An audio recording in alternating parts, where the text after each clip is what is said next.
Thank you for tuning in to another edition of the Vulcan Report. Today's end of day report is for the trading on Thursday, September the 21st, 2017, just 2 days before the rapture. According to multiple internet sources, September the 23rd is the day of the rapture. The rapture is, for those who are not familiar, is when Christ comes for his church. You probably are wondering, what say you? What do I think about that? I can tell you and sum it up in 2 words. Shut up, shutting up. That's what I got to say to that. It's foolishness, it is nonsense, and downright foolishness.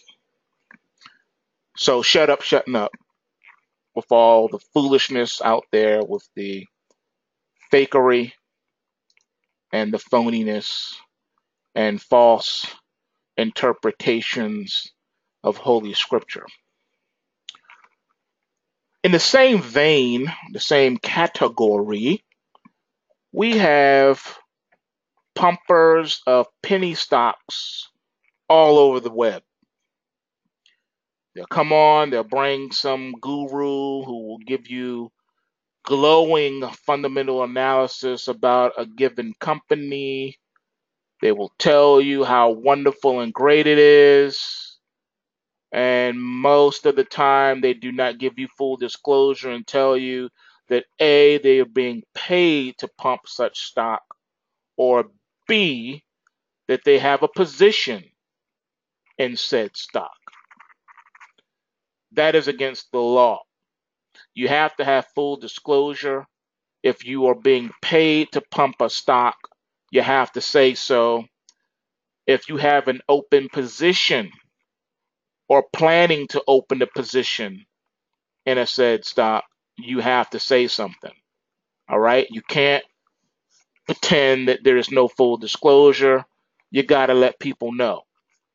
All right? And that's just keeping it real. I do it.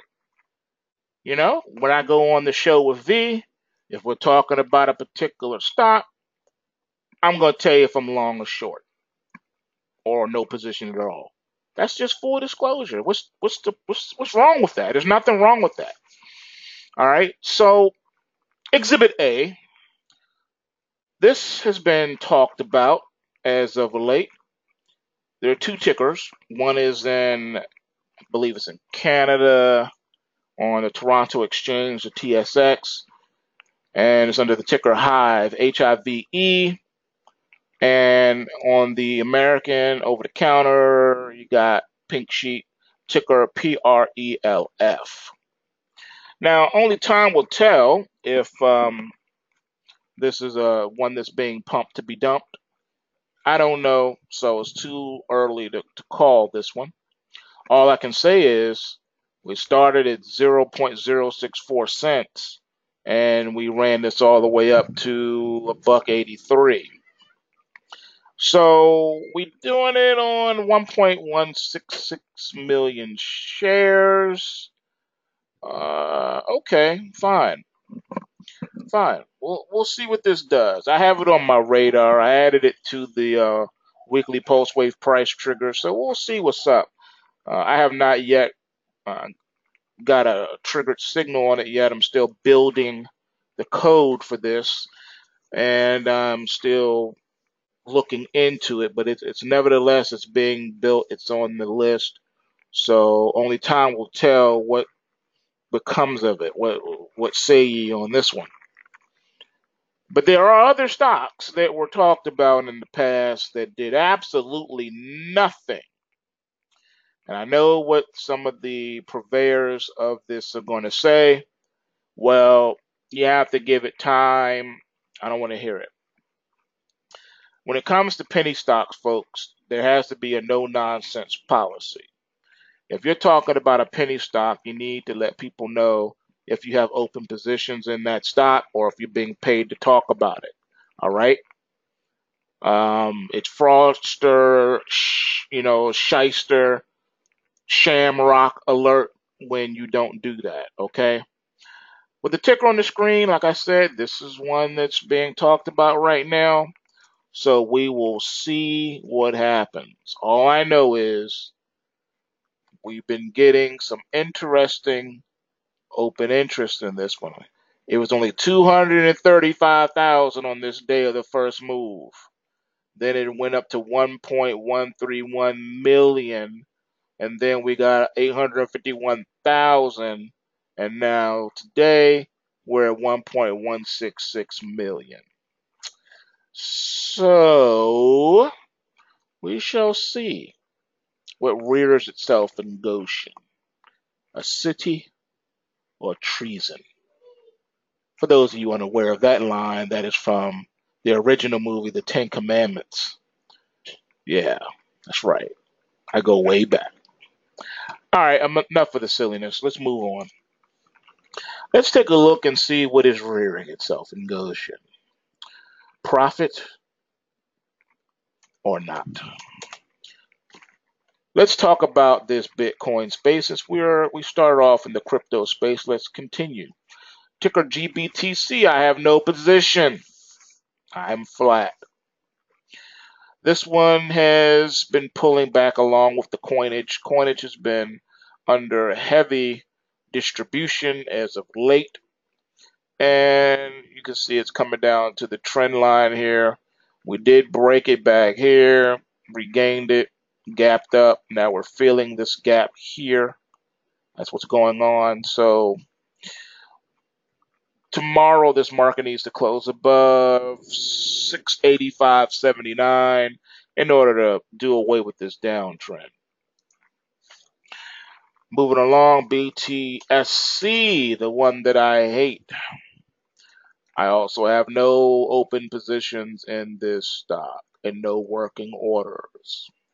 This one needs to close above 0.0746 tomorrow in order to stave off the selling in this one. If it can do it, and it's been kind of flat to bearish right now, but what can I say? You got all this order flow coming in here and nothing's happening. And again, we have this massive pointer right here on the daily chart, folks. Methinks we're going sub 4 cents on this one. Not looking good from a bullish perspective until we can get something going on that one. Still not too late for the SEC to shut it down, folks. That's all I got to say on that one. Moving along, ticker B to the T to the C to the S. I like this one the best so far. All right, this one kind of flatlining too, to slightly bearish at the moment. We got down to 10.5 cents after popping the other day.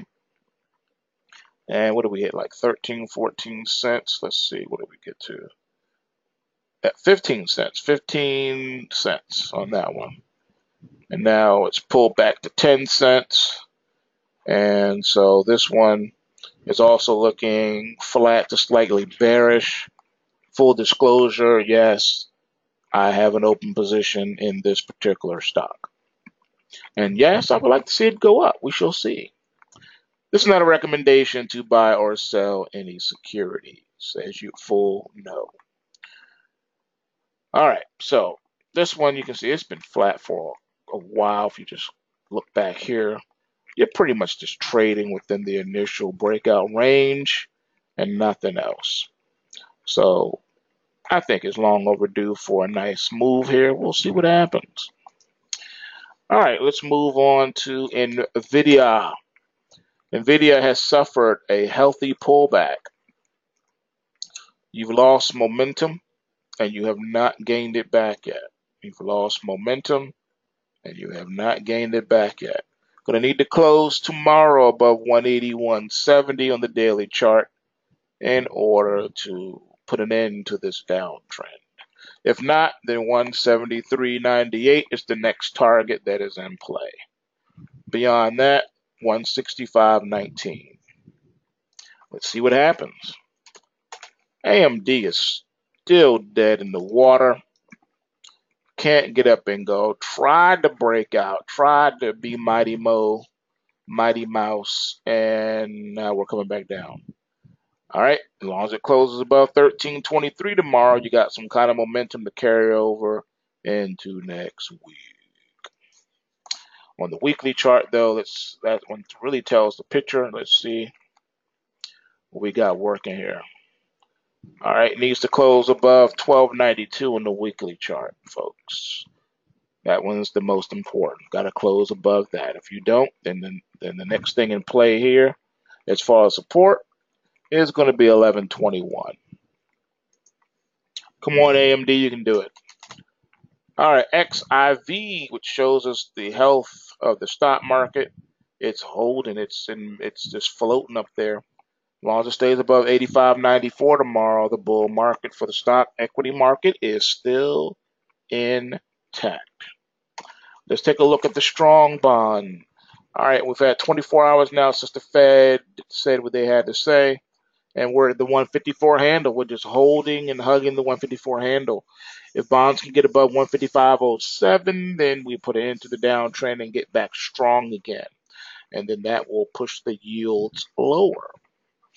So it's interesting that, the soothsayers were saying we were going to get 3 more rate hikes before the end of the year, and this was a perfect opportunity for the Fed to do something. It was given to them on the silver platter with this bond market being at 154. All right, we were way up to the, what were we, 150, 158? Yeah, we were at 158, and it came all the way down to when the 154 handle, which is what I explained to you that they needed in order to do the rate thing without having, ripple effects. And guess what? They didn't take it. They didn't take it, folks. They didn't take it. That to me is an alarm bells going off. If the market and the economy is as healthy as you say it is, and the rate, rates being increased or needed to be done, why didn't you do it? Instead, there was this big talk about the Fed balance sheet being unwound, however you want to say it. So this is interesting and telling. Methinks we're about to shoot up above the Kumo cloud in the not too distant future. All right. Let's look at the mighty King Dollar. For those of you that go way back, you remember the TV show Martin, King Beef. Remember the King Beef character? Well, this is the U.S. dollar. U.S. dollar is trying to muscle up and become King Beef. Let's see what happens. Right now, what we got? We got 92.39. We'll just round it and say 90, make it an even 92.40. Can the dollar close above 92.40 tomorrow? If we do, ladies and gentlemen, you have put an end to the downtrend. And yes, it is a short-term bottom. I've been telling you that all week. Is this the week that the dollar turns, folks? If it does, it's going to go rip roaring to 94.47, and I think I might want to get involved if we close above the momentum line tomorrow of 92.40. Yeah, I think I will definitely get involved, because here's what will end up happening. If we close above that, that carries over momentum into the next week, right? If it's a false breakout, and you get caught long and you stop and reverse, you know it's going to crash through this floor with severe force and get you way into the 80 handle. So I'm thinking that might be a play right there. The dollar futures may be in play. For those of you that don't want to do futures, that's a little bit too much for you, then here's your UUP. UUP is the equity counterpart to the futures dollar. UUP needs to close tomorrow above 23.97. Can it do it? If it does, it puts an end to the downtrend on the UUP, and UUP is in play upwards to 24.47. All right. So that's where you are on that. And then the next upward target is 25. All right, which is right hither. hither and thither. All right, moving right along here. Let's see what else we got to look at. What y'all want to look at next? Oh, I did promise I would do the euro, so let's do the euro. Let's see here. Here is the euro. All right, this is the micro euro futures, and you can see we're flatlining above the momentum line, which is cool. That's cool. You can work with that. Needs to close tomorrow above the 119.35 handle. Failure to do so opens up tremendous downward pressure, and we're going to be going down to 116.28 is the first target, and beyond that is 112.77, folks. You're looking at a monster of a letdown. This falls off the cliff if it loses momentum tomorrow, folks, and it opens up the shorts. Let's look at the raw forex and see what that looks like. All right, this is the euro dollar forex raw. All right, already showing signs of falling off the cliff. It needs to close tomorrow above 119.07. Failure to do that in the euro dollar will go to 116.02, right hither and thither. It falls off the cliff. Then the next support is at 112.52. So it's looking like it's testing. Can it give up momentum? It will definitely give up momentum if this dollar goes rah-rah. If dollar starts raging, the euro is toast with butter and jelly. All right, moving on. Let's see here what we got. Let's see what we got. Let's look at our starvation indicator. Pull up soybeans. Are peoples about to starve to death? Uh-oh, it's looking like it could be the beginning. It's trying to do something. But, with the weak dollar, you would expect the beans to get a lot higher than that, but they're not. They're just not doing it. So, no, food is still relatively cheap, and you're below the Kumo cloud, and this is the weekly chart, and you're above momentum, though, so it could break up and get to the bottom of the Kumo cloud. You could get up to the $10 range. You get up to about 10. Yeah, about $10. So you're looking at a possible 35-cent run into next week if the beans can close above 960 and a quarter. Okay. All right, so that's that one. All right, what else we got? Let's look at your gold. Everything that glitter ain't gold. All right, gold needs to recover hardcore, hard body karate. Needs to get above 1380 tomorrow to put an end to this downtrend. Failure to do so, then we're going to go down and touch 1283.30. And then the next stop from there is 1259.30. Yep, downtrend channel in full effect. Short-term top in full effect. Let's see what happens. Can it recover? Will it recover? All right. Silver. Let's look at the silver. High hole silver. All right, silver right now is in the same boat, but looking a little bit worse because it's crashed below its trend line supports, both supports. It crashed below 1715 and 1709 respectively. How can it get back on the horse? It needs to close above 1743 tomorrow. That's all you need to do, silver, is rally, and you've done it. Get back in that Kumo cloud. You know you want to. You know you want to get back above 18. What does the equity counterparts look like? GLD. GLD needs a close above 124.40. SLV. SLV needs a close above 1639. GDXJ. What you say?